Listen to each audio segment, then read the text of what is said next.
next thing I wanted to talk about is I was thinking about this a while ago because I was telling somebody about a thing that I did when I was younger with some friends of mine that was a dare, right? And it lives in both infamy and also fame amongst my friends and people that like know of the story. It's about my friend Paul and the 8x8 in In-N-Out.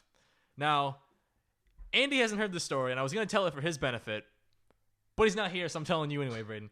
So basically, what happened was this was like junior or senior year of high school, and my friends and I were all hanging out at my friend Paul's house, and just doing things we do. It was like, I don't know, 11:30 on like a Friday night or something like that. And my friend Paul says, "Guys, are you guys anyone getting hungry?" And we're like, "Oh yeah, we can eat something." Like, "You guys want to go In-N-Out?" And we're like, "Yeah, sure." And my friend Paul says, "Hey, did you guys know about their secret menu? There's a thing called the Flying Dutchman." And I didn't know what that was, but if you're unfamiliar, the Flying Dutchman on the secret menu of In-N-Out is literally a patty, slice of cheese, another patty, right? No bun, no vegetables, nada. And Paul was saying they used to have this thing where you could get a whatever by whatever. You can get like a 10 by 10 because they have a 4 by 4 or whatever it is. You can get anything, right? But they stopped doing that because people would do things like the 100 by 100. And so, but Paul said that his older brother and his friend got a Flying Dutchman and 2 buns, basically, right? Yeah. So they made their own, essentially. And they made an 8 by 8. And Paul, at the time, was a very avid eater. And and was very good at it. We called him the disposal, like the guy from Hey Arnold. Yeah. And he was like, "Man, I really want to try it, like to see if I can finish it." And we were like, "You want to try it tonight?" And he's like, "Yeah, man, like let's do this. Like I ate a little while ago, but I think I could still do it." And we're like, "Yeah, man, you got this. Let's go." And so we roll up to In-N-Out at like, I don't know, like 11:45. They don't close until 1, so we had plenty of time. And so we stroll in like, high schoolers all confident. We walk up, and then none of us were getting anything. We were there to support Paul, right? And make sure that he finishes what he starts. Yeah. So he walks to the counter, and there's this little like Asian girl behind the counter who takes his order, and he goes, "Hi, can I get 4 Flying Dutchmans?" Which is 8 altogether. And she was like, "Oh yeah, sure, no problem." And then he goes, "And with that, could I actually also get like two buns, like a top and a bottom?" And then when he asked that, she obviously clicked into what he was doing, right? And so she starts laughing really, really hard, right? Because Paul is this like, kind of smaller, skinny Asian kid who just doesn't look like he could survive something like that, right? Yeah. And so she's laughing. She's like, "Okay," and like rings him up. And we're like, "Yeah, boy, that's right. Come over here, Paul." And so we sit down at like one of the side end tables, and we're chatting, right? He has his like large thing of Diet Coke, and he's like sipping on that. And then they bring out the thing, right? And so it looked so gross because it was just. Did they assemble it, or did he have to build it? We assembled it ourselves, so it was an extra bonus. And so we got to like just layer on the meat and the cheese. God, and again, no vegetables or anything with roughage. This is all pure gristle. And like the cheese like is overflowing where it's like encased, like it's basically encased the meat at this point. Right? And we're like, "All right, Paul, let's do this. Get it going." And he's like, "Yeah, man." And he like takes this huge bite, right? He gnarls into it. And I found out later that first bite he took was all cheese. And we're like, "Oh, it's fucking gross." And so he's going at it, right? And like he's starting off strong. He's going for it. He's taking some sips and he's laughing with us. We're still joking. But every time he like slows down and he puts the burger down, we're like, "Paul, how you doing, man? You good? You got to keep going." And he's like, "Yeah, man, like I'm fine. I got this." Takes a sip of Coke, picks it back up and goes into it, right? And as soon as legs stop working, it kind of, oh man. We were not good friends at this night. It was not any sane person halfway through would have been like, "Okay, Paul, you can stop. Like it's fine. You're not gonna be any less to us." Not us though.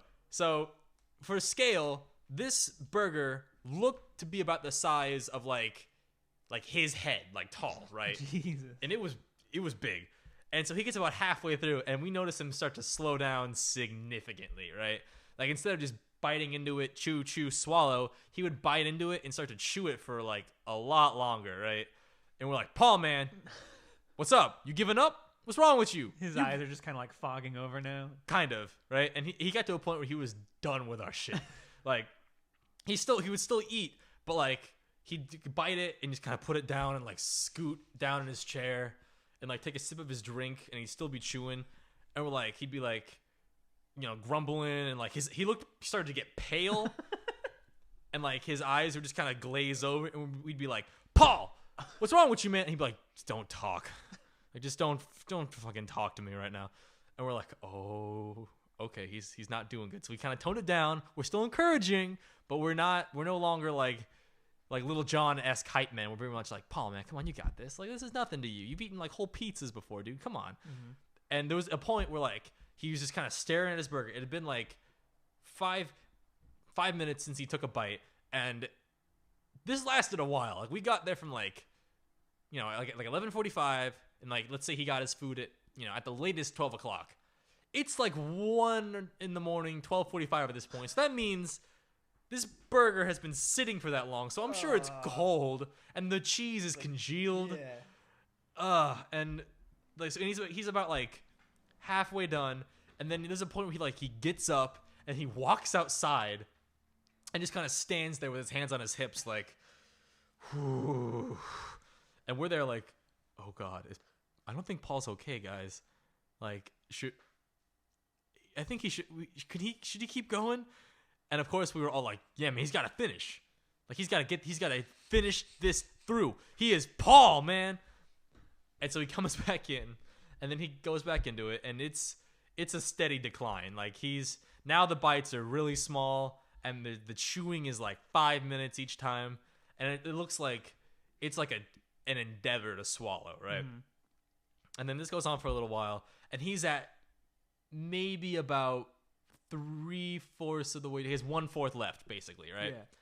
And he's sitting there, really slow. He like burps a little bit, and we're like, "Oh, Paul." He's like, "I'm good." Oh, you're like, "Okay, Paul. You're so close, man. You can taste victory." And that was a bad pun because he like burped again after that. We're like, "No, never mind. Don't think about that. Don't think about that. You can just keep going. Just keep going, man." And he's like, "Oh, okay." And so he continues, and now he's so close. He's like 2 like early stage Paul bites away, right? Mm-hmm. Now it's gonna be like more like 15, but early stage Paul could have finished it in 2 bites, which compared to a regular burger is like a full double. Yeah, basically. And so we're there, and we're like, Paul, come on, man, you can do it. And he's sitting there. He's like, oh man, like I'm to the point where I can't get it down without the soda. Like, I couldn't swallow it. I can't swallow it, like, because I don't have any saliva left, man. Like, I can't moisten it myself. I need the Coke. I'm like, it's okay. You're there. Just take as much time as you need, but you can finish these 2 bites. And he's like, oh, okay. And it's like 1 o'clock at this point. Or like 1:15. They've been closed for 15 minutes, but they're not going to kick us out because In-N-Out doesn't do that. Mm-hmm. And they have to see it finished now. Yeah, they're all probably horrified. But so Paul's sitting there, and then he burps again, and we're like, oh. And this one, like, his eyes widen a little bit, and he's like, oop, and he stands up and like runs into the bathroom, right? Aww. And so we're like, oh no, oh, we just killed Paul. Oh, we're bad friends. Oh, is he? We should check and see if he's okay. And so my friend Ian's like, okay, I'll go check and see if he's all right. And so Paul runs into the bathroom, and then our friend Ian gets up and then walks into the bathroom. This is the part that made me laugh. The little girl that like took his order, that laughed at him in the beginning, saw both of them go in, kind of like has that look on her face like, oh man, and like walks around, kind of like inches the bathroom door open, closes it, and she tilts her head back, just lets out a huge sigh, just and like walks into the back, and then comes back with a mop and bucket. And so we know that he did make it to the toilet. Paul. But we didn't know the extent of it, right? Mm-hmm. But like 2 minutes after that, Paul comes literally skipping out of the bathroom, biggest smile on his face, saunters on over to the table, picks up the last 2 bites, puts it in his mouth, chews it, and swallows. And we're like, Paul, what? Did you throw up? Yeah. What? Did you make it? No. Apparently, he'd walked in. He said he didn't know there was really such a thing as projectile vomit until that night. So he walked in, just full on, like at the start of the door, up the wall, across one stall door, and then into the toilet in the next stall. We're like, oh. So you guys just like immediately left? Yeah, we were like, we should leave. But before we left, we tried to buy him a shirt, an In-N-Out t-shirt. And I'm sure they hated us. But they handled it like a champ. We were like, hey, so can we buy an In-N-Out t-shirt? And the guy was like, because he obviously hated us, so he didn't want to give us anything. He was like, actually, we're closed, so we're no longer selling anything. And so we're like, okay, that's fair. Because we overstayed our welcome by an hour and like 3 feet of vomit. And so we dipped. Did you leave him like a really big tip or something? Just like no, planted 20 on the counter? No, we just left. Our tip of the night was just don't let people do that. Just don't be enablers and take those orders. But that was one of the challenges from our younger days. And I have a few that I've been thinking about. But I was wondering if like at any point you and your friends ever did something that was like someone dared you or hilarity ensued.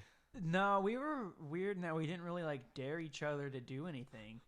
It would be more like, do you want to do this? And we'd be like, yeah, okay. Oh, that's almost worse, I feel like. Because then that's like a green light to do literally anything. Yeah, I mean, I can't remember anything specifically because I've always just kind of been somebody who just like does stuff. Oh, I see what you're saying. Like, my dad was telling the story about, I think when I was like 5 or 6, we were out at Lake Mead, and he wanted to go cliff jumping. So like he took our little boat over to like a cliff that overlooked the lake, and there was a little like outing that's like 10 feet up, and he's like, you kids jump from that. So we're like all having fun with our little vests on, we're jumping in the water and just like float back up immediately. Yeah. And he's scaling up this like 50-foot cliff. It gets to the top and he just like jumps off. And I see that and I'm like, I will not be outdone. Like, I'm gonna do that. So he jumps off. And he like comes out of the water and he turns around and there's me just like on the side of the cliff climbing up with my big old floaty vest on. And he's like, oh shit, Brayden. And he's like climbing up and I get to the top before him and I'm standing up there. And he's having a heart attack. He's like, don't jump, don't jump. Son! Jump. So he gets Don't do it. You have so much to live for. He finally gets up there and I'm like about to jump. And he's like, wait, no. And he like catches me. And he's like, let's climb down. He looks down and it's just like a sheer drop. Like you can't climb back down that. Yeah. There's only one way down, boy. Looks like I'm gonna have to jump. So there's like you had to jump like a good 10 feet out from the cliff because there's just like rocks sticking out of the water. So he just threw you? Yeah. Did he really? Yeah. He picked me up, he got a running start, and he jumped and threw me out there. And I loved it. I wanted to go again. At least my son will live. He said that's the day his hair turned gray. There was a story that my parents tell me when we were, I think it was at SeaWorld. It was kind of a similar thing. But there was like a playground, I guess, that was set up at SeaWorld. And you see this big old diving board right above the killer whale tank. And you're like, I can do that. That's where the trainer stands when the killer whale is known to expect food. But no, like there was this playground and there was like a big thing you could climb and there was this kind of arcing bridge, but it was one of those like tubes, you know what I mean, that went from point A to point B, and it was really high. And you're supposed to like climb through it. But me, as an only child and apparently a very skilled climber, I got up there and I somehow managed to like climb outside of the actual like little weird castle thing they had, climb on top of the castle, and then I was on top of this arc and I was like scooting along on the top of it going outside. So if I fall one to the right or left, I just die basically. Yeah. I probably wouldn't die, but like I would have been probably seriously hurt. And so my parents see that and they're like, ah! And my mom was like, no, honey, go get him. Go get our son. And so he's like, okay. And so he's a man, so he doesn't really fit in this thing, but it's still kind of high. So he's trying to climb up, and he gets on top, right? But by the time he got up there, I had successfully navigated from point A to point B and then down the other side unharmed. And so now he's stuck on top of this giant tube. And I'm like, down like, oh, Dad's up there. So I try to climb back up to meet him. And my mom was like, no. And she grabs me. But now my dad is like, dude, what are you doing up there? Like, I had to get my son. He's down there now, but I swear he was here. And so he has to, like, really embarrassingly kind of, like, shimmy his way over and climb down and give it back to me. And apparently I thought it was the funniest thing in the world. I was laughing my, like, 3-year-old ass off. That is hilarious. Yeah, man. It was great. I miss those days. There was another time, though, speaking of jumping off of things, where it was, like, my friends and we were at a bonfire, and we were, like, just hanging out. The night was kind of drawing to a close. But my friend Oliver had been talking about wanting to jump off the pier for like the entire night, right? Yeah. And we all thought it was just all bluster. We're like, no, you're dumb. You're not going to do it. And so the night's over and like people are getting ready to leave. And Oliver's like, no, man, I'm going to jump off the pier. And we're all like, oh, okay. He's like, I'm going to go over there. It was a kind of an easy like walk/drive over there. It's like, I'm going to go right now. Anybody wants to join me, feel free. But I'm jumping right now. And so we were all like, well, we got to see this now. He's been talking it up all night. And so we walk over with him to the end of the pier. And it's, it's midnight. So it's pitch dark. Mm-hmm.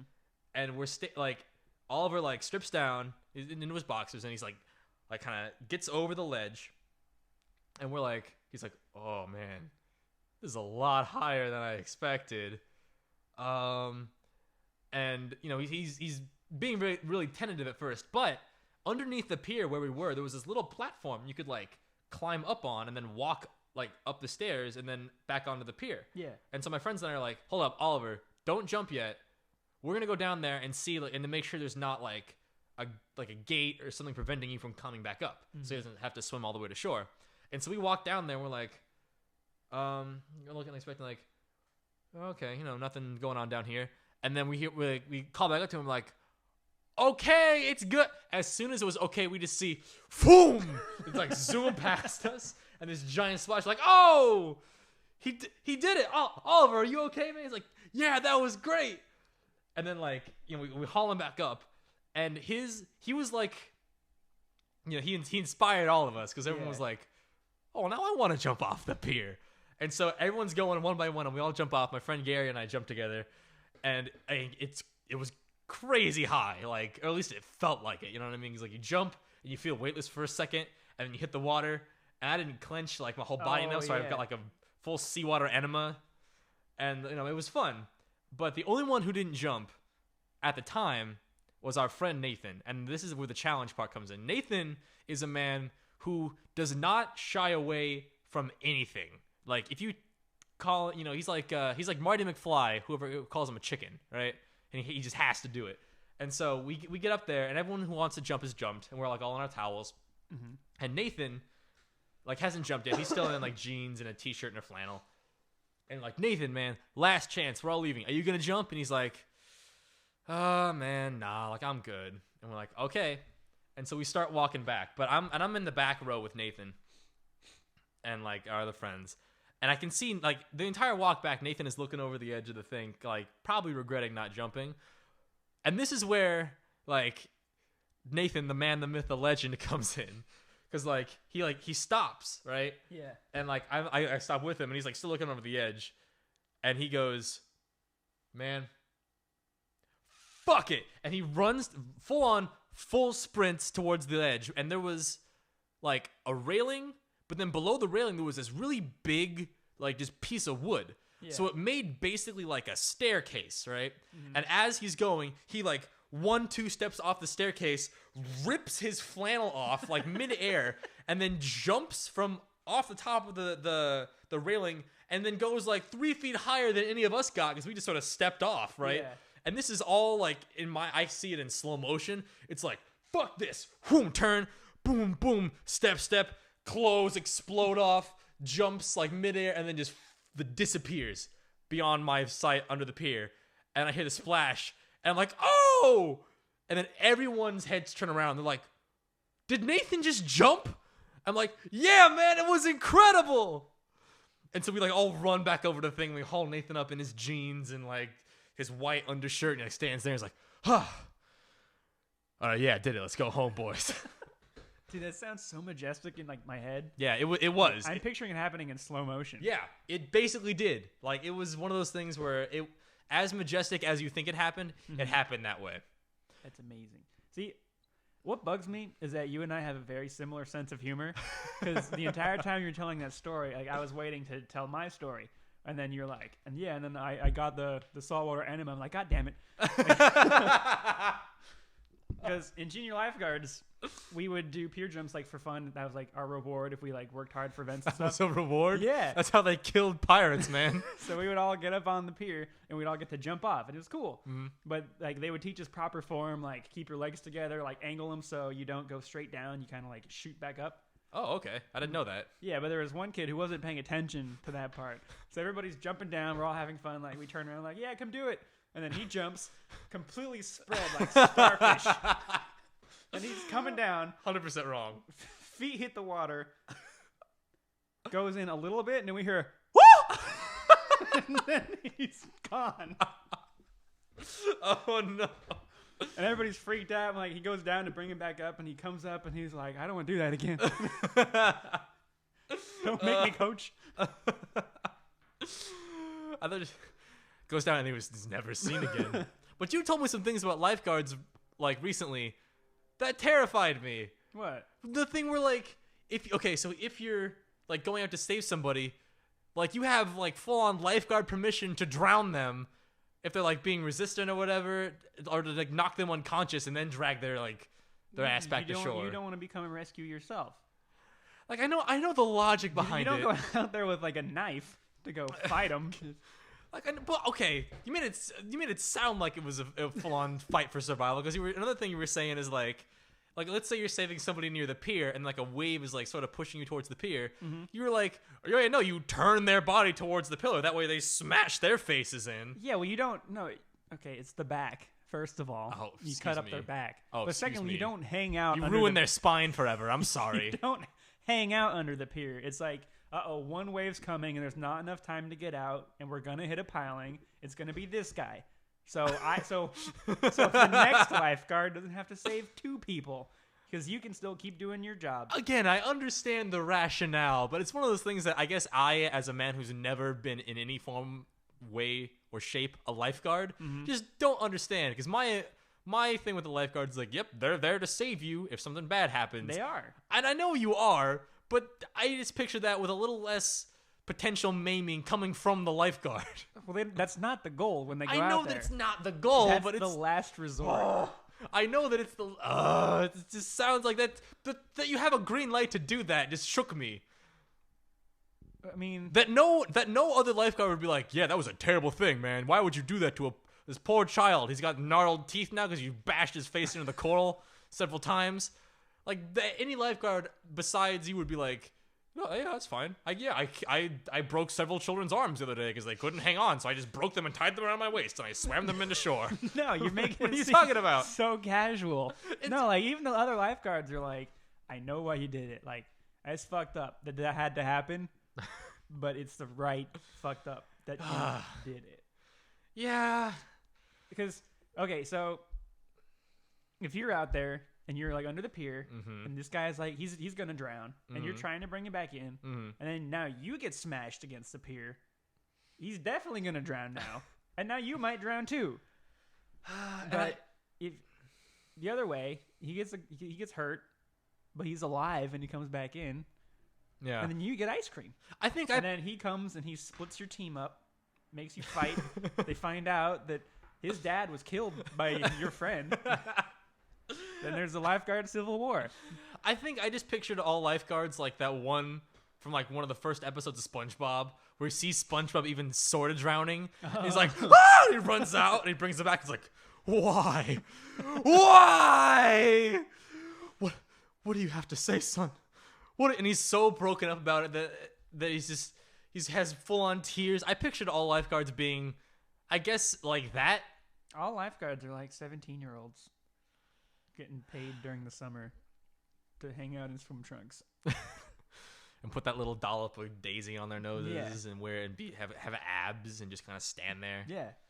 Yeah. And again, I understand why it's okay for you to do those things.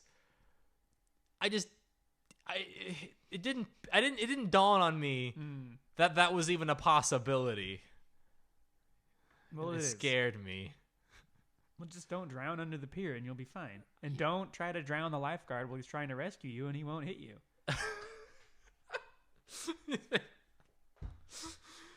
See, now you don't. Now you said you didn't bring a knife, but now it sounds like you bring is that like that long red thing? Is that the buoy? That buoy. Is that actually just the thing to beat people into submission to save them? Kinda. No, really? Those things are so hard. Really? Yeah, I think they might be bulletproof, but our instructor would take. What do you expect to find out there? Our instructor would take us to the lifeguard towers, and he's like, "Don't hit other because people mess around with them. We're learning how to tie the knots and stuff. Yeah. He's like, don't hit people with this. And then he turns around and he just swings it and hits the metal on the lifeguard tower and dents it. Oh, and everybody's like, oh, jeez. We later learned that you're supposed to, I guess, not kill people, but you want to if they're trying, because people when they're drowning, they're freaking out. Yeah. So they're just going to climb on top of you and they're going to drown you too. Yeah. So he's like, boop, bop them. And then you can tie him up and bring him back in. Okay. But, are you sure that your lifeguard instructor was like, don't hit people with these? Maybe he was just really strong, so he just dents it and he's like, oh, I'll have to hit you with these. Just demonstrating his power. Exactly. He has to assert dominance. And I can't disprove that. On these young lifeguards who are being trained to mutilate people in the name of safety. It was mostly safety. 9 out of the 10 lessons were helpful. But yeah, that 10th lesson was how to tie nooses. Yeah. How to properly sharpen your undersea buoy knife. Comes in handy. Yep. That's all I'm going to say. What if they get tangled up in seaweed? You got to cut them free. Yeah, and you got to loosen their limbs off a little bit, 127 hours. Because you got to leave the leg. You don't need it. See, now that's a thing that I feel like they would have actually taught you. If a guy's pinned somewhere, just remove his arm. That's fine. I mean, maybe. But if you don't have your knife, you gotta break it and then just Kendall it, where you gotta pop it out of the socket. No, what you gotta do is you gotta gnaw it off. You gotta summon the coyotes, to gnaw it off so he doesn't die of starvation there. Now I'm picturing a whole herd of coyotes just swimming out to this dude in the pier. Yeah, that's why we have the whistles. All these lifeguard coyotes with the red and white cross on them just come bounding out of the lifeguard tower. Everyone's like, what the fuck? It starts off majestic. Everyone's like, oh, they're going to the rescue. Just going to bite this guy's arm off. Come back into shore. And they come back into shore. You have a guy with no arm, and I imagine you're parading them around like you're the Pied Piper, so they're following you in a single line. Everybody's giving them treats. Yeah. And they just trot back up the ramp and back into the lifeguard tower, and the door closes. Oh my god! I changed my mind. I would 100% be a lifeguard if you got to command a school of coyotes. I would trade everything for that. That sounds so good. Oh, man. How long have we been going for, Brayden? An hour and a half. An hour and a half? I think that's plenty of time. Yeah, that was good. That was good. All right, ladies and gentlemen, you have just listened to the understaffed version of... under equipment? Under equipment? Oh, that's right. We're not having any video this week. For those of you that have watched it, I'm sorry. It'll be back later because we got a whole slew of troubles over here today. But... like I said, this has been the StacheTag's weekly comedy show, The Wham Bam. Wham Bam! If you like us and our particular brand of crazy, you can go to places like youtube.com/StacheTag. Where you can see our beautiful faces that you didn't see today. Yeah, you can, most of the time, at this point, 50% of the time. 50% of the time, you can see our beautiful faces. When we have money, it'll be better. Promises, pinkies in the air. Or you can go to facebook.com/StacheTag. You can like us on there. We post the videos there too sometimes, and we can keep that going or keep you updated with news and things like that. But if for any reason you don't want to see our beautiful faces, you can go to places like iTunes.com. SoundCloud. I meant to say SoundCloud.com. Yeah. iTunes.com is not a thing. Don't go there. Okay, so what you got to do is you got to go to the Google.com and then you got to type in how to open iTunes. www.google.com// search. Yeah. No, just go to SoundCloud.com or iTunes where we post the audio there. Just look for StacheTag or Wham Bam. Yep. You'll find us easily. Thank you, ladies and gentlemen. This has been a good time, grand old goodies for you, and we will see you next week. Goodbye. After we graduate. Oh yeah, we love you. Goodbye.